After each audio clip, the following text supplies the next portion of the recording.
Welcome to episode 1036 of your Daily Detroit, and we're talking about a company that you might not have heard of getting into the electric vehicle game in a big way. Eric Trytko went to Vietnam to learn more about VinFast, but we also use it as a frame to talk about the EV market in a wider way, if he thinks we'll hit the production and sales targets many automakers are going for, and how these cars sit next to the offerings from Detroit. I'll also send you out the door with 3 things you should know today. I'm Jer Stays, and this is your Daily Detroit for Monday, August 15th, 2022. Thanks to our members on Patreon, patreon.com/dailydetroit, for making this show possible. As always, if you want one of the best newsletters in Metro Detroit about our area, also check us out at dailydetroit.substack.com. All right, let's get started.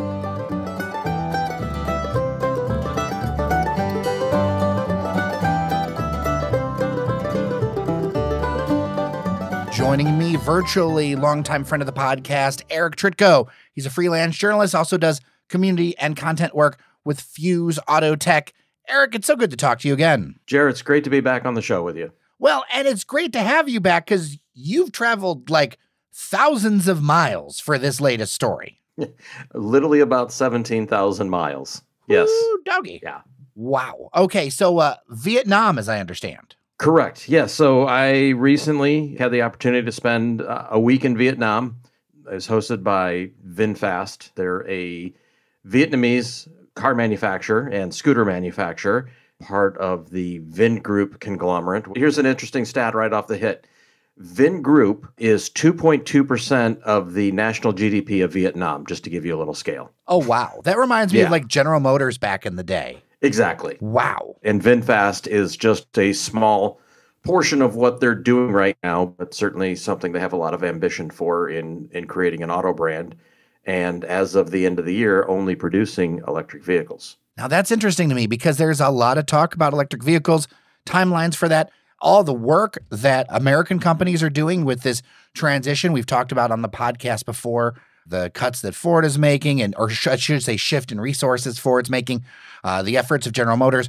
But I really think these foreign entrants bring something very interesting to the electric game, and you spending a week with them fascinates me. They're an interesting group, really ambitious. I think I called the title of the blog post I wrote for Fuse Auto Tech called Speed, Scale, and Intent. That is exactly what's going on over there. Speed is like part of their philosophy. So like their basic management philosophy says, we make decisions in 5 minutes rather than 5 months, because the decisions we make in 5 minutes are going to be the same ones we would have made in 5 months.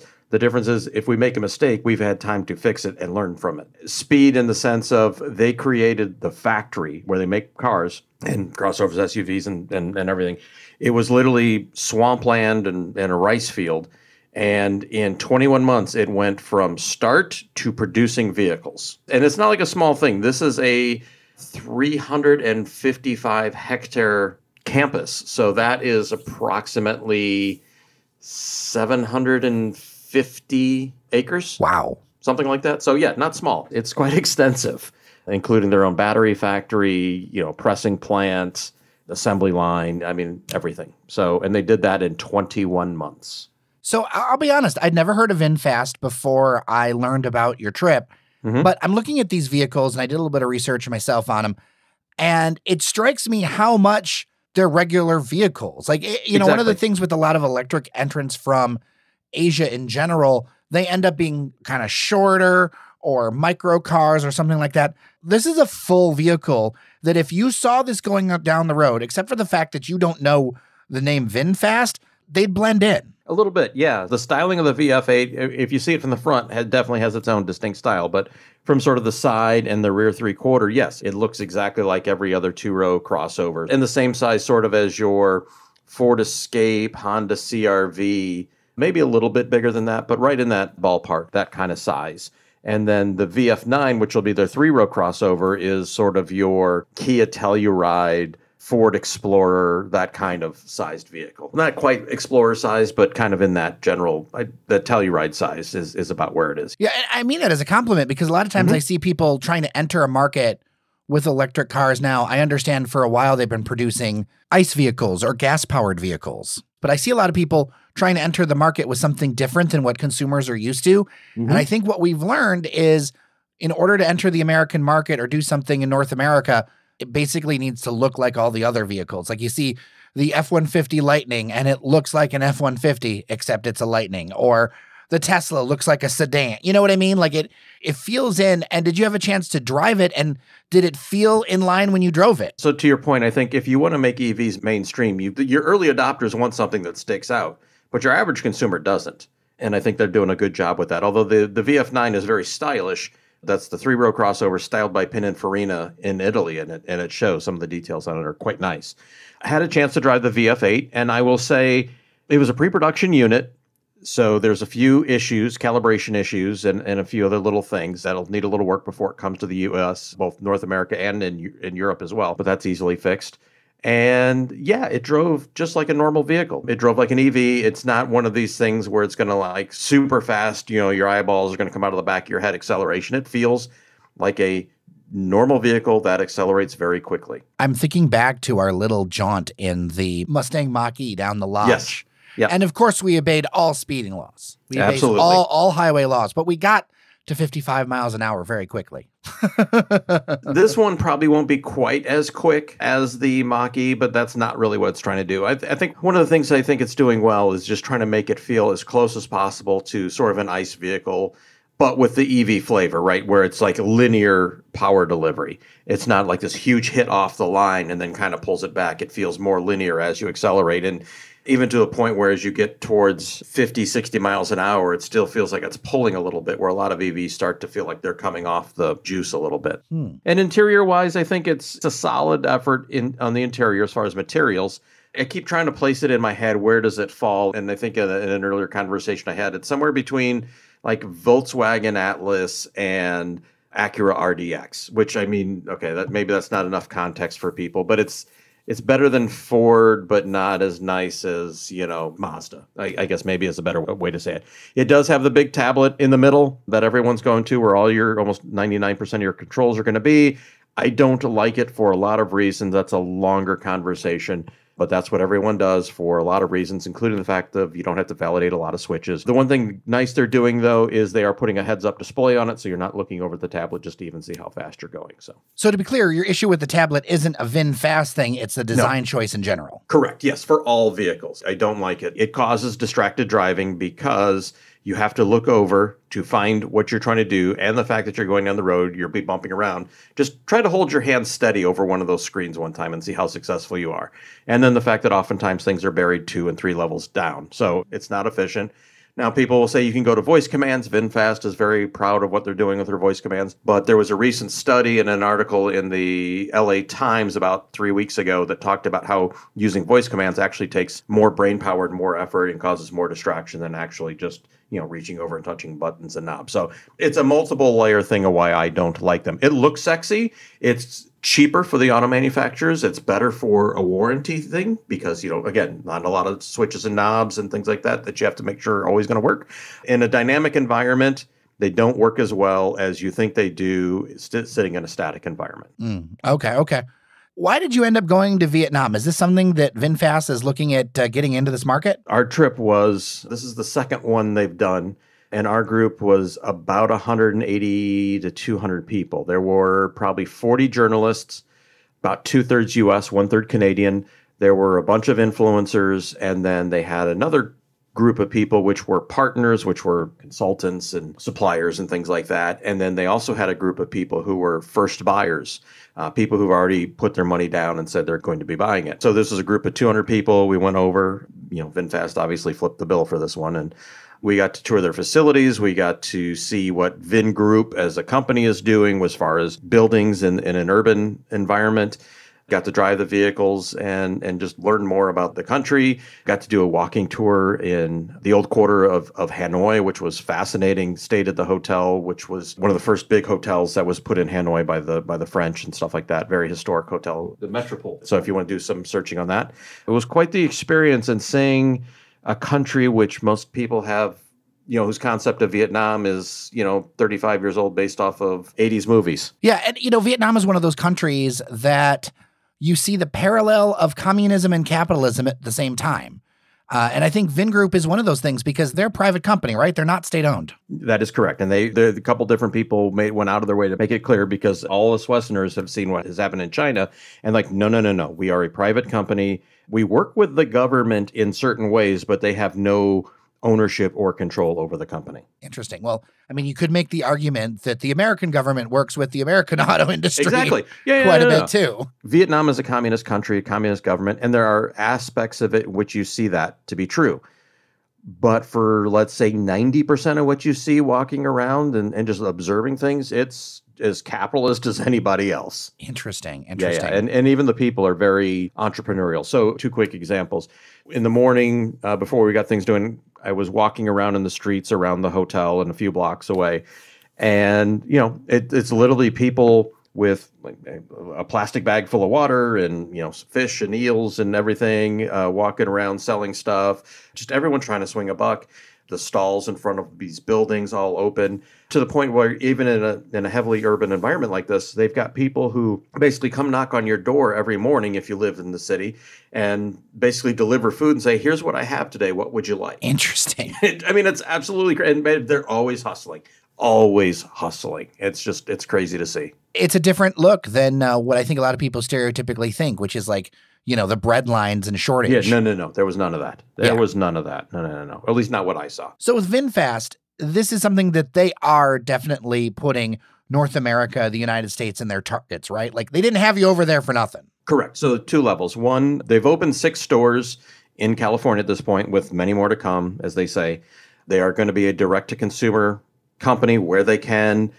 In states where they can't do direct-to-consumer, they said they're open to working with partners, so, dealer groups or whoever, that's subject to interpretation. They're intending to sell within, 2 years, 150,000 cars a year, to the point that they're not going to be importing them from Vietnam. They're in the process of building a plant outside of Raleigh, North Carolina, so that they can build 150,000 cars a year. Wow. Yeah.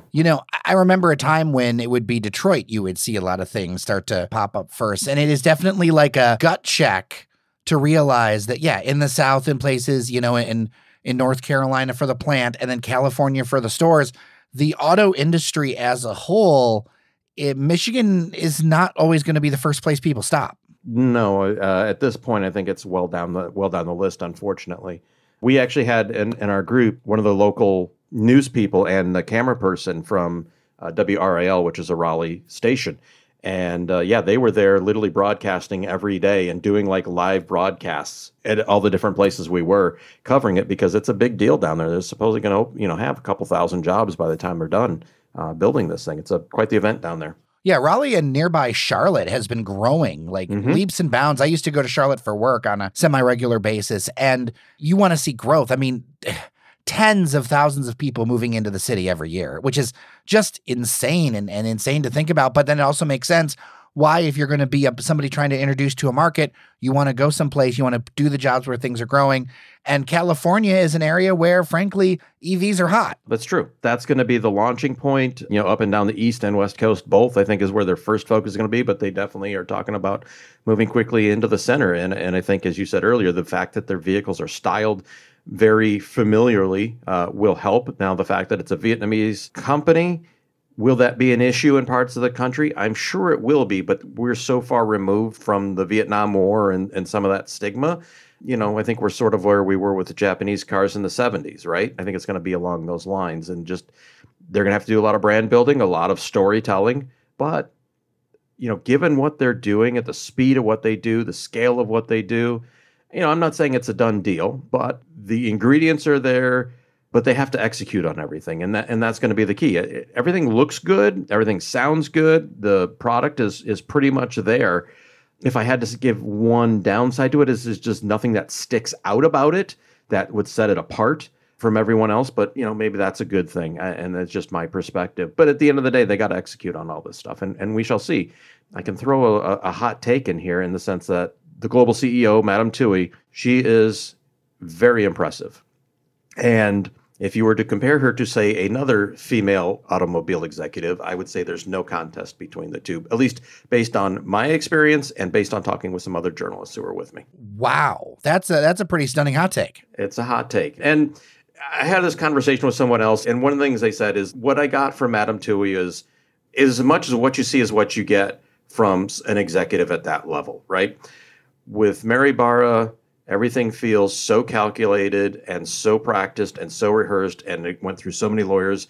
And, the PR team was on it. And props to the PR team at GM because they do an excellent job with her. I mean, the storylines are always spot on with her. But it doesn't feel authentic. And my interactions with Madame Tui seems very, very authentic. So it's a hot take. And, Mary Barra is running one of the largest companies in the world. Madame Tui, not so much.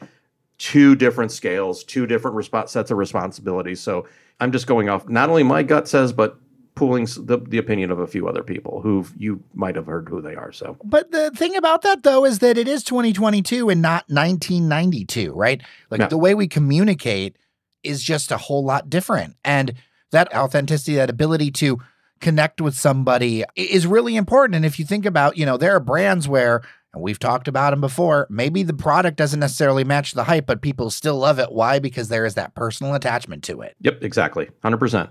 Now, where's the price point on these? So this is going to be an interesting thing. So I'm not going to call it gimmick. Their strategy, at least at this point, is that they want to sell you the car and lease you the battery. Yes. So the price point for the VF8 will be about $44,000, and then the VF9 probably about 10 grand more, around 52 to 55.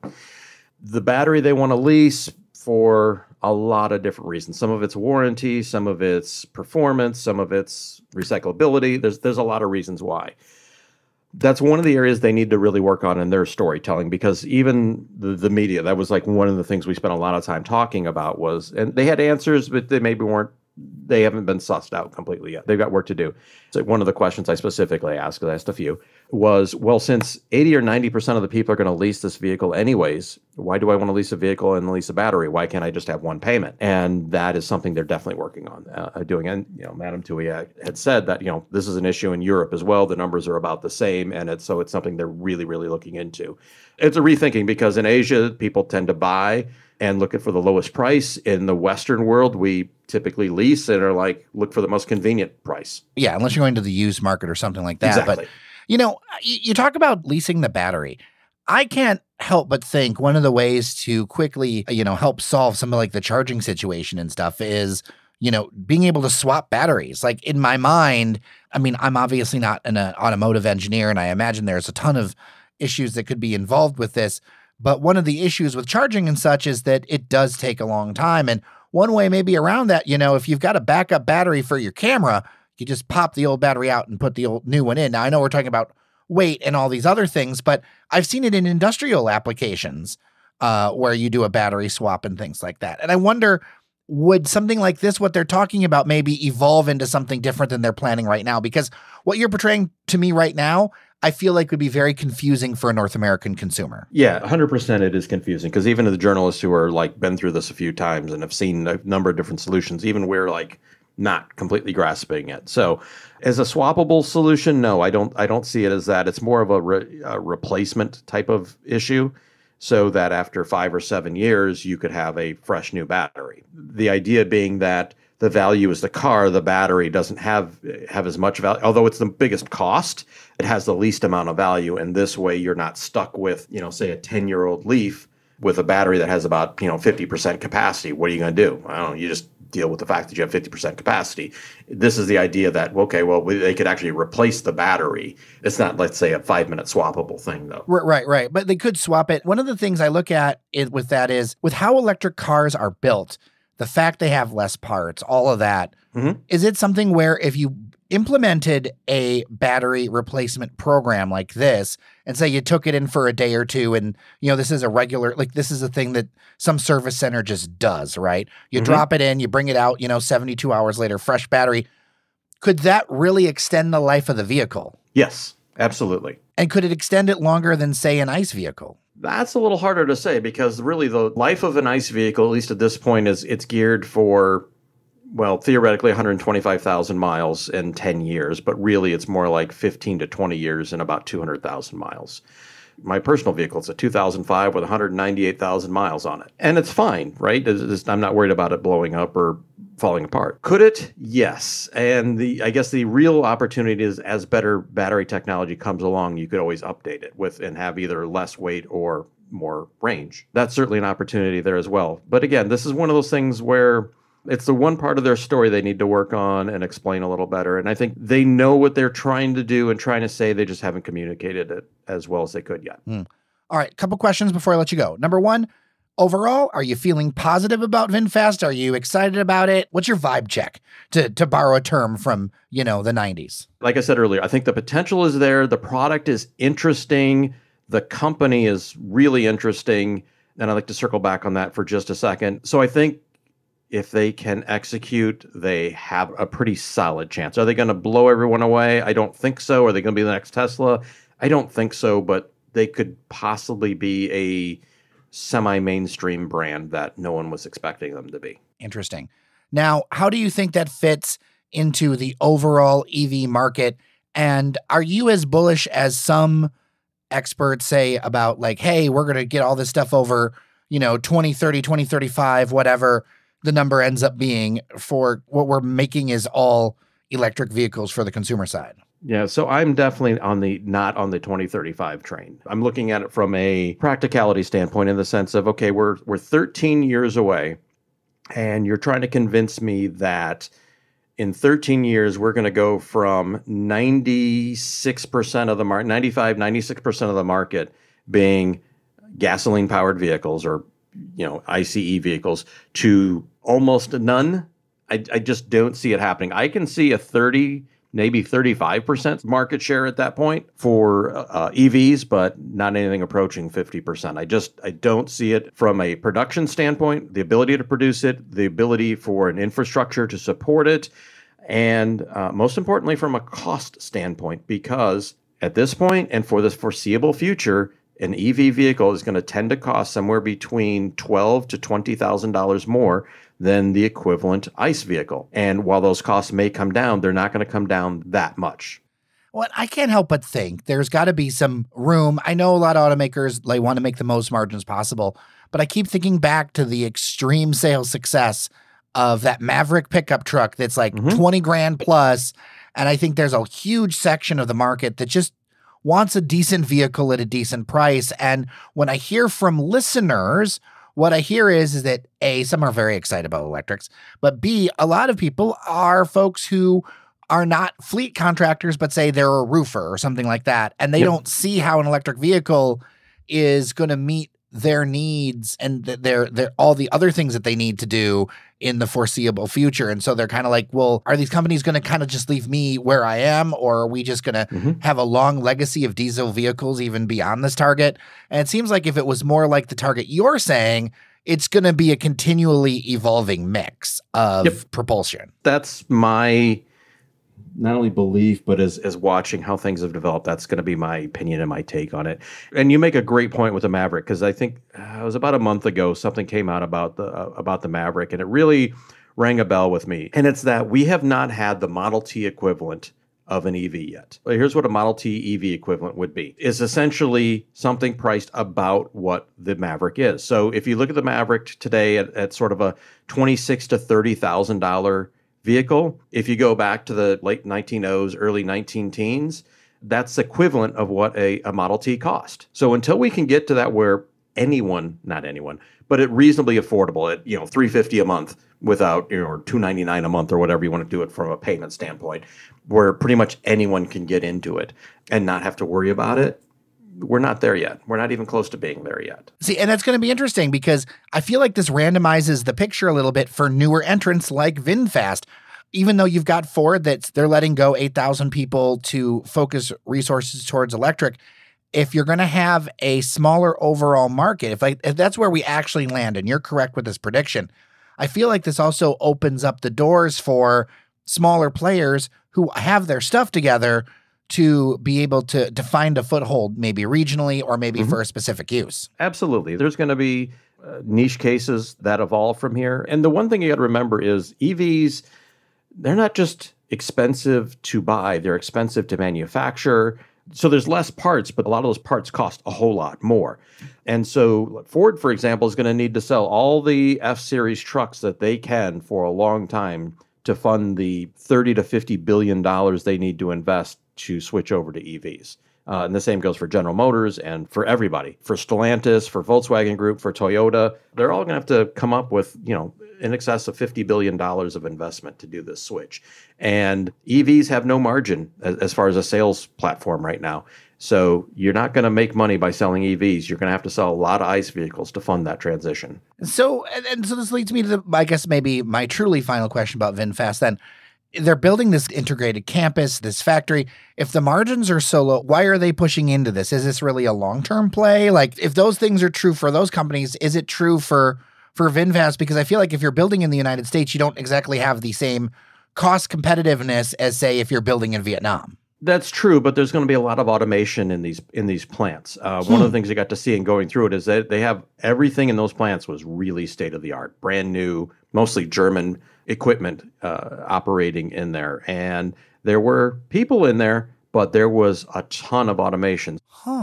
But, and the other thing you got to consider for a startup company like VinFast is they have no legacy costs. Even someone like Toyota or Hyundai, big three, whatever, Stellantis, GM, Ford, they all have a ton of legacy costs that they have to go in. This is a startup company with no legacy costs, so they don't have that. So therefore, their margins are better from the start. Interesting.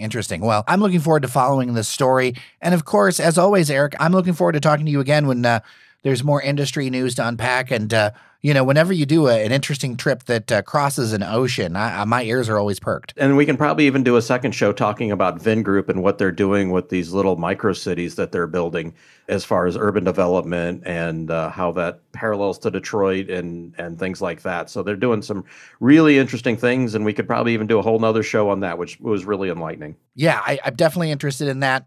But for now, Eric Trytko, it is always good to talk to you. Jared, I appreciate the time and being on the show once again.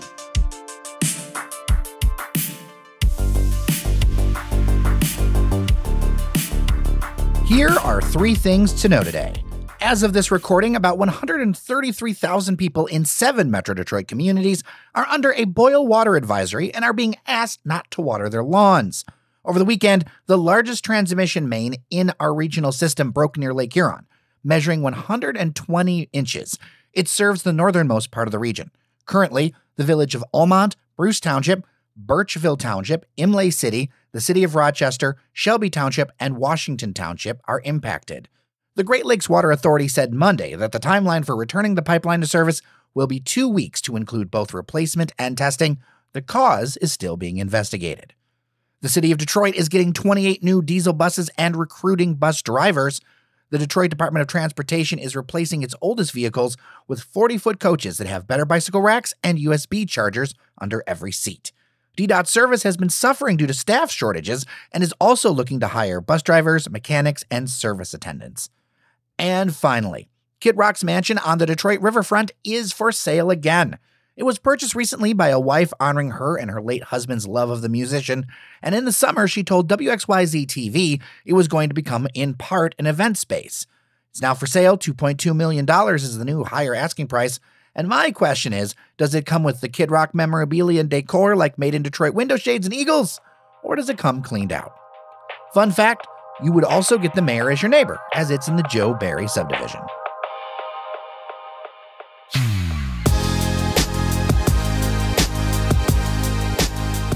And we are done for today. If you haven't already, follow Daily Detroit on Apple Podcasts, Spotify, Overcast, or wherever you get your shows. For more headlines and stories, sign up for our email at dailydetroit.substack.com. Thanks to Cheyenne Noserini for editing today's episode, and thanks to you for listening. I'm Jared Stays. Remember that you are somebody, and I'll see you around Detroit.